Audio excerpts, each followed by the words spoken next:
Mendapatkanmu. Tuan, Nona, sedang dalam bahaya, ada beberapa orang di dalam itu dan tengah tertawa, ucap salah satu pengawal Karenja. Apa yang harus kita lakukan? Tanya Karenja kepada yang lain. Sungguh ia sangat takut salah dalam mengambil keputusan. Bagaimana kondisi di atas? Tanya Pajri dengan napas yang memburu. Kami sudah berada di depan kamar Ipana dan sepertinya bajingan itu juga berada di dalam, ucap Karenja mengeraskan rahangnya. Tuan, saya mendengar suara tembakan dari dalam, sentak laki-laki tadi. Berhati-hatilah buka pintu menggunakan bom peledak dan kepung mereka, ucap Rai. Siap laksanakan, ucap mereka. Tim Karenja memasang bom khusus untuk meledakkan pintu kamar itu agar terbuka. Pintu siap diledakkan, ucapnya. Semua orang berlindung dan sedikit menjauh hingga Karenja menekan tombol untuk meledakkannya. Duar. Sementara di dalam kamar, Ipana sudah mendengar suara tembakan yang menggelegar. Ia harus bersiap dan menunggu siapapun yang akan datang untuk menjemputnya nanti. Walaupun aku memiliki kunci, tetap saja itu akan sangat berbahaya. Tidak mungkin aku keluar dengan hanya mengandalkan 7 peluru ini, batin Ipana. Ia duduk dengan tenang di depan cermin hingga Jordan masuk sambil mendobrak pintu. Hani, kita harus segera pergi, rumah ini sudah tidak aman lagi, ucap Jordan terburu-buru. Kenapa, apa kau takut? Tanya Ipana dingin. Tentu aku takut jika kamu kenapa-napa, ucapnya berdiri di belakang Ipana. Sial, aku tidak tahu jika mereka akan datang secepat ini dan di saat aku ada. Tetapi bagaimana cara gadis ini memberitahu mereka? Batin Jordan bertanya-tanya. Ia masuk dengan 5 orang pengawal terkuat yang ia miliki, menatap Ipana dengan tajam dan melirik curiga. Apakah mau memberitahukan keberadaanmu kepada mereka? Tanya Jordan bengis. Bagaimana bisa aku melakukan itu? Tidak ada apa-apa di sini, ucap Ipana ketus dan tersenyum tipis. Geledah kamar ini, ucap Jordan dengan mata menyalang. Ia berjalan mendekat ke arah Ipana dan berbisik di telinga gadis itu. Jika sampai aku tahu kau mengkhianatiku, jangan harap kau bisa lepas dari tanganku. Ipana semakin tersenyum dan menatap Jordan melalui kaca. Apa kau takut jika saya ditemukan, Tuan? Tanya Ipana. Takut? Kenapa aku harus takut? Aku memiliki 3.000 orang lebih untuk mengajar mereka. Sekarang yang harus kita lakukan adalah lari dari sini dan ikut aku, kita pulang. Di sana aku sudah menyiapkan pernikahan kita, ucap Jordan tersenyum manis.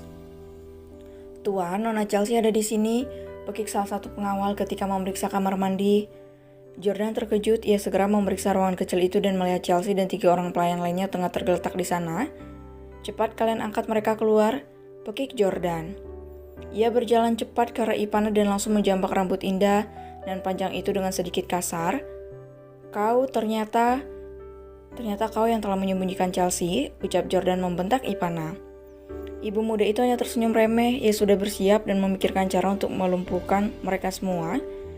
Cukup dengan menembak pada bagian kepala mereka akan tewas di tempat, baby. Cepatlah datang, batin Ipana. Jordan melepaskan kepala Ipana dengan sedikit mendorongnya. Ia segera menghampiri Chelsea dan terlihat begitu khawatir.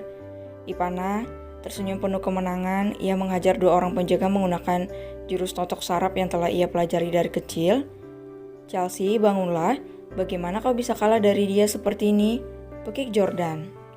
Tanpa ia sadari jika mereka berhasil mengulur waktu untuk kabur dari sana. Dia menggunakan totok saraf, ucap Chelsea lirih. Totok saraf, tanya Jordan. Jordan terbelah kaget ketika melihat 3 anak buahnya baru saja tumbang oleh Ipana sementara 2 orang lain masih berada dalam kamar mandi untuk mengeluarkan pelayan yang masih ada di dalam. Kau, pekik Jordan. Kenapa? Apa kau pikir saya bodoh? Haha, ucap Ipana tertawa. Jordan ikut tertawa ketika melihat 2 pengawalnya sudah berada di belakang Ipana. Kau jangan macam-macam, Nona. Ikuti saya jika kau masih ingin selamat. Sambungnya tertawa begitu besar. Haha, Ipana juga ikut tertawa namun wajahnya berubah menjadi dingin, sangat dan menakutkan. Kau belum tahu berhadapan dengan siapa, jadi jangan membangga diri wahai anak muda yang bodoh, ucap Ipana tersenyum begitu menyeramkan. Kau mengatakan aku bodoh? Hani, harusnya aku yang berkata seperti itu. Kau yang bodoh karena belum tahu tengah berhadapan dengan siapa, ucap Jordan tertawa. Tangkap dia, teriak Jordan. Srek, dor, buk, sras. Ipana dengan cepat mengeluarkan pistol dan pisau yang ia miliki.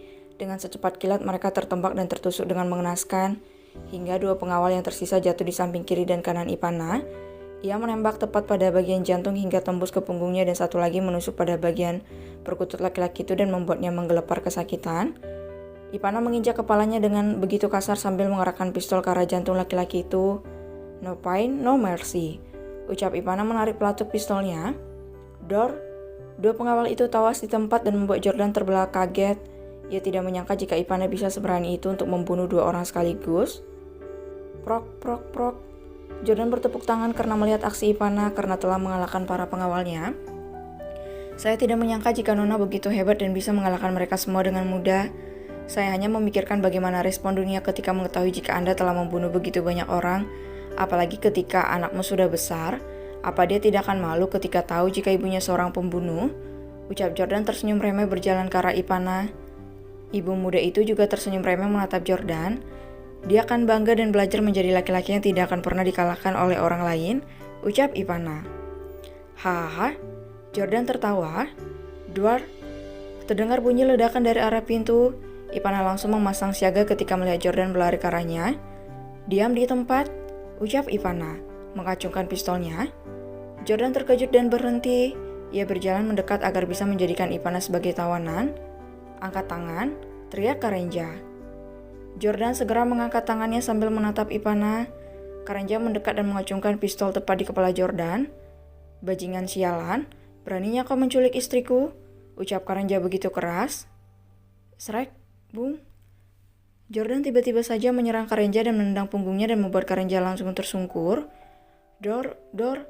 Ipana yang melihat itu langsung menembak kedua kaki Jordan dan menendang kepala pria tampan itu hingga terempas ke lantai. Pekiknya kesakitan. Beraninya kau menyakiti suamiku, bentak Ipana menginjak tangan Jordan hingga pistol yang tengah dipegangnya terlepas begitu saja. Krek. Pekik Jordan. Terdengar suara remukan karena begitu kerasnya injakan Ipana membuat jari-jarinya remuk. Semua orang terkejut melihat Ipana yang begitu kuat. Nona, biar saya yang mengurus mereka, ucap Joe.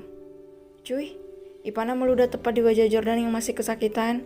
Jika saja saya tidak membutuhkan Anda, akan saya habiskan seluruh peluru yang ada di dalam pistol ini untuk membunuh seekor anjing, ucap Ipana. Ia segera menghampiri Karenja yang masih meringis kesakitan. Baby, pekiknya. Sayang, syukurlah akhirnya kamu selamat, aku merindukan kamu, ucap Karenja terbatas sambil menahan sakit. Hicks, bertahanlah, kita akan segera pergi dari sini, ucap Ipana menangis sambil memeluk kepala Karenja. Dek, pekik Fajri yang sudah berlumuran darah. Ia segera menghampiri Ipana dan memeluk adik kecilnya dengan sangat erat. Ipana membalas pelukan Fajri dengan begitu erat ketika melihat sang abang sudah terluka. Abang, ucap Ipana tidak bisa berkata-kata lagi. Sebaiknya kita langsung pergi dari sini, ucap Fajri. Karenja dibantu oleh beberapa orang lainnya untuk keluar dari ruangan itu menuju lantai atas di mana helikopter sudah menunggu. Begitu juga dengan Ipana. Fajri dengan kondisi tangan yang masih luka dan juga kelelahan tidak kuat untuk menggendong Ipana hanya bisa pasrah. Tunggu Nona, ucap salah satu polisi Rusia. Ya, jawab Ipana menoleh. Kenapa mereka bisa seperti ini? Tanya mereka heran. Saya lupa, ucap Ipana. Ia menekan beberapa titik saraf mereka termasuk juga Chelsea. Namun setelah itu tumbuhnya abruk di atas tubuh gadis itu karena semua tenaga dalamnya sudah terkuras habis. Ipana, pekik Fajri. Mereka segera melarikan Ipana menuju lantai atas dan menaiki helikopter agar bisa segera pergi ke rumah sakit. Pergilah Tuan, biar kami yang mengurusnya di sini, ucap Atim sambil menatap Chelsea penuh dendam. Bersiaplah kau gadis jeruk, batin Atim tersenyum.